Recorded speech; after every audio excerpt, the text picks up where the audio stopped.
তাহলে এই যে অতৃপ্ত আত্মা তারা কি যে জীবিত মানুষটাকে মেরে ফেলতে চায়? ওরা আত্মার বদলে আত্মা চায়। এই যে ভূত ছাড়ানো, এই ভূত ছাড়ানোর উপায় কি কি আছে? যাকে ছাড়াবো, যে স্পিরিটকে আমি ছাড়াবো, সেই স্পিরিটের কানেকশানে আগে আসতে হবে। স্পিরিটেরও দুর্বলতা থাকে, মানুষের শুধু একা দুর্বলতা থাকে না। সেই অনুযায়ী কাজ করলে অবশ্যই সেই স্পিরিট ছেড়ে যাবে অটোমেটিক। স্পিরিটগুলো যখন দেহকে ছেড়ে চলে যায় তখন তারা কোথায় যায়? সাধারণ মানুষের আত্মা যখন বেরিয়ে যায়, সাধারণ মানুষের জন্ম নিতে মোটামুটি 40 থেকে 45 দিন লাগে। কোনোভাবে বলা যাবে না যে সে কী রূপে আবার জন্ম নেবে। জলে ডুবে মৃত্যু হয়েছে, তার সাবকনশাস মাইন্ডে কিন্তু জলের প্রতি আতঙ্ক, ট্রমা কিন্তু থেকে যাবে।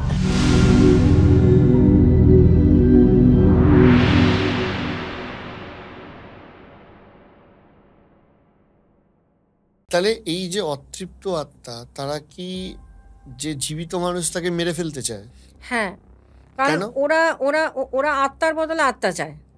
মানে কি হয়, এই যে যেমন মহিলাটি আগে মারা গেছে, তারপরে ও বাচ্চা থাকার কারণে নিজে মুক্ত পায়নি। বাচ্চাটার জন্য মা সবসময় বাচ্চার কাছাকাছি থাকতো।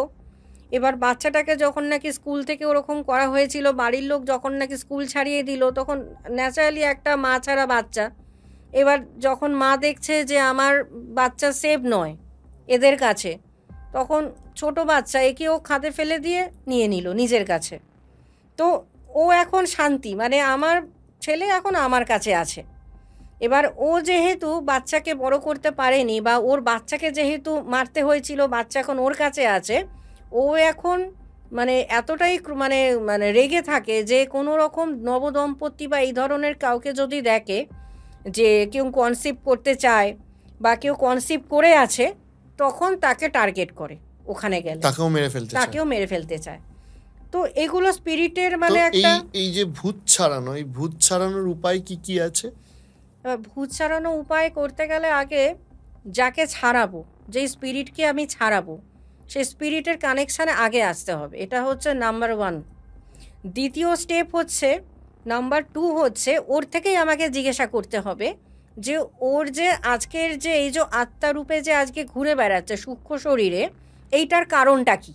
সমস্ত কিছুর তো একটা পিছনে একটা কারণ থাকে, কারণ ছাড়া পৃথিবীতে কিছু হয় না। তো এইটা কারণটাকে জিজ্ঞাসা করতে হবে যে কেন আজকের দিনে তার এই যে রাগ বা তার যে আক্ষেপ।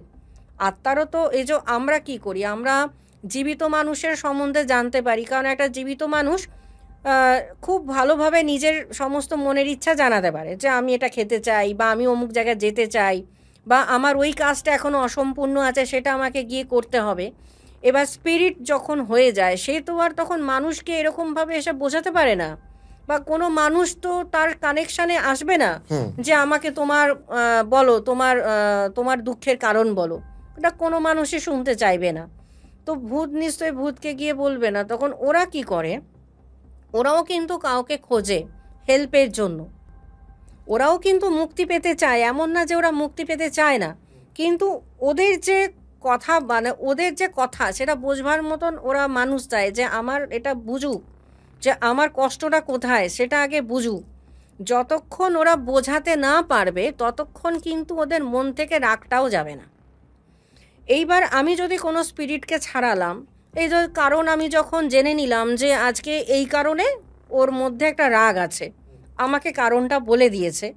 মানে কি, কারণটা আমার কাছে বলা মানে ও কিন্তু ওর উইক পয়েন্ট আমাকে দেখিয়ে দিল, যে আমি কিন্তু দুর্বল, আমিও কিন্তু বাচ্চাকে নিয়ে মুক্তি হতে মানে হতে চাইছি। তো এই যে দুর্বলতা, এটা আগে বুঝতে হবে। স্পিরিটেরও দুর্বলতা থাকে, মানুষের শুধু একা দুর্বলতা থাকে না। আগে তাদের দুর্বলতাটা বুঝতে হবে, যে তারা কিসে দুর্বল, তারা কিসে তৃপ্তি বোধ করছে। সেই অনুযায়ী কাজ করলে অবশ্যই সেই স্পিরিট ছেড়ে যাবে অটোমেটিক। এই যে ধরুন ভূত ছাড়ানো, এই স্পিরিটগুলো যখন দেহকে ছেড়ে চলে যায় তখন তারা কোথায় যায়? স্পিরিট যখন নাকি ছেড়ে চলে যায়, এমনি তো সাধারণ মানুষের আত্মা যখন বেরিয়ে যায়, তখন তো তার সাধারণ মানুষের জন্ম নিতে মোটামুটি 40 থেকে 45 দিন লাগে। আর যদি কোনো অসাধারণ ব্যক্তি হয়, কোনো সাধু হয়, বা কোনো স্পিরিচুয়াল জগতের সঙ্গে রিলেটেড থাকে, তারা জন্ম নিতে সময় নিয়ে না 80 থেকে 86 দিন।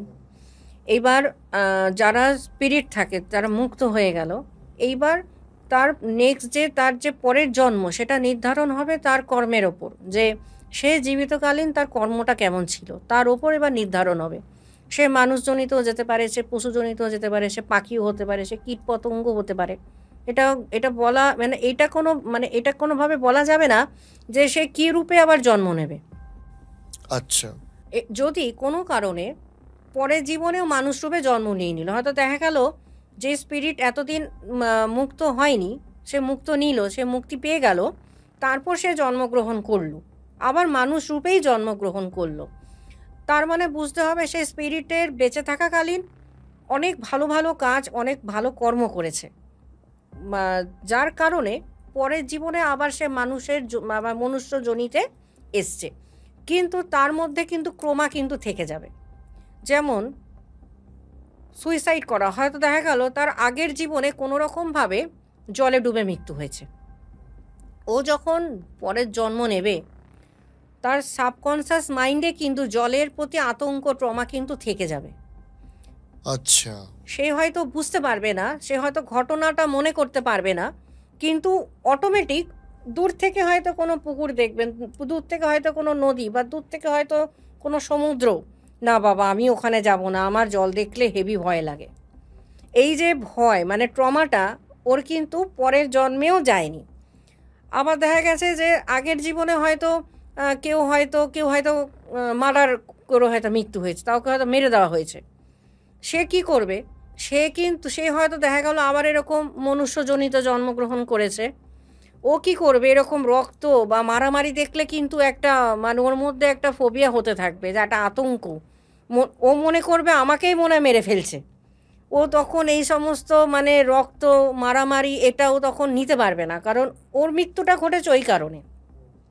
হয়তো ভুলে গেছে ঘটনাগুলো, তার ইনসিডেন্ট কিছু মনে নেই, কিন্তু ওই যে ট্রমাটা, যে ধাক্কাতে যে ট্রমাটা যেটা ছিল এই জীবনে, কিন্তু ওই ট্রমাটা থেকে কিন্তু সে বেরোতে পারবে না। হয়তো অন্য কেউ হয়তো টিভিতে হচ্ছে, বা অন্য কোনো অন্যত্র হয়তো মারামারি হচ্ছে, ও কিন্তু মনে করছে এই রে এবার মনে হয় একজন একজনকে খুন করে ফেলবে, এবার মনে হয় রক্তারক্তি হবে, বাবা আমি এখান থেকে চলে যাই।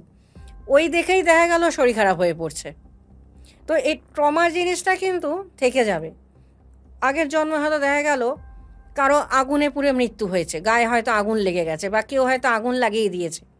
পরের জীবনে যখন সে তার আগুন দেখলে ভয় লাগবে। তার আগুন দেখলে ভয় পাবে, হয়তো দেখা যাচ্ছে যে আগুন তাহলে জ্বলছে। তো এরকমও অনেক নিশ্চয়ই ঘটনা আসে যে কেউ অযাচিতভাবে কিছুতে ভয় পায়, তখন সেটা।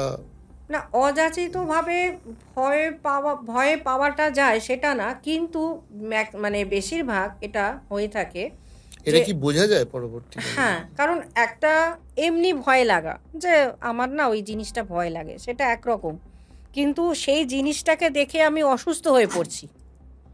আমি কেন ওইটাকে দেখে অসুস্থ হয়ে পড়ব, কী কারণে? আমার সাথে তো কখনো এই জীবনে সেই ঘটনাটা ঘটেনি, আমি তো জানি না। আমি তো কখনো এই জীবনে কখনো আমার গায়ে আগুন লাগেনি, বা আমি জলে ডুবে মরিনি, বা আমাকে খুন করেনি।